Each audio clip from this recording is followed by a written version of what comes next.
Hello guys, good evening সবাইকে। আশা করি সবাই ভালো আছো। আমিও খুব ভালো আছি। তো আমি আজকে আবার একটা নতুন ব্লগ ভিডিও নিয়ে চলে আসলাম। অবশ্যই পেজটিকে ফলো বা সাবস্ক্রাইব করবে। তো আমরা আজকে যাচ্ছি গোসাইহাট ইকো পার্ক। সেই পার্কের ভিউটাই তোমাদের সাথে শেয়ার করব। কতটা দূর, কত টাকা টিকিট, সেটাই তোমাদেরকে দেখাবো।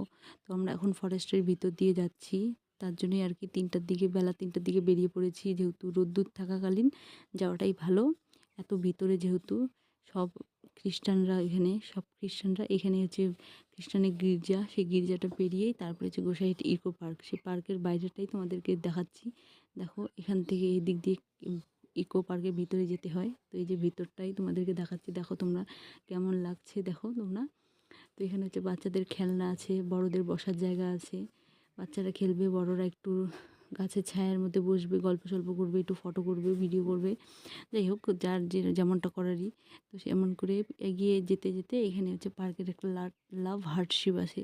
তো এটার উপরে দেখো তোমরা, উপরে একটা দোলনা আছে, সেই দোলনায় দুলতে দুলতে তোমাদেরকে সেটা দেখাবো। এই যে I love Gosaihat eco park. খুব সুন্দর একটি জায়গা, দোলনার মধ্যে এমন এত সুন্দর করে দিয়েছে, খুবই সুন্দর দেখার মতো। তো দেখো, এটা হচ্ছে গোসাইহাট ইকো পার্ক। এটা হচ্ছে টিকিট 20 টাকা আর কি। গাড়ি পার্কিং করলে 10 টাকা, যেহেতু আমরা দুজন গিয়েছিলাম 40 টাকা আর কি। গাড়ির জন্য 10 টাকা, 50 টাকার টিকিট নিয়েছিল। তো এখানে আমার ছেলে অনেক দূরে, আমার থেকে অনেক দূরে খেলা করছিল। অনেক দূর দূরান্ত থেকে লোকজন এসে এখানে ঘুরে যায়। যা ফার্স্ট নিউ ইয়ার আর কি, 1 জানুয়ারির দিন এখানে পার্কটা উদ্বোধন করেছিল। যেহেতু 5-6 বছর ধরে এটা পার্ক বন্ধ ছিল, তারপরে আবার পার্কটা ওপেনিং করেছিল। নিউ ইয়ারের দিন উদ্বোধন করেছিল। এখনও পুরো কাজ হয়নি, এখনও ধীরে সুস্থে আর কি পুরো কাজ কমপ্লিট করছে।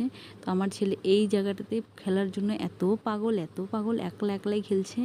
তার সাথে সাথে আমিও একটু খেলছিলাম, দেখছিলাম কেমন লাগে বাচ্চাদের এখানে খেলার দিতে। তো একটুখানি আমি খেলেছিলাম, খেলার পরে না, একবারই খেলছিলাম, ভালো লাগে না, এটা বাচ্চাদের খেলা, বড়রা এটাতে মানায় না।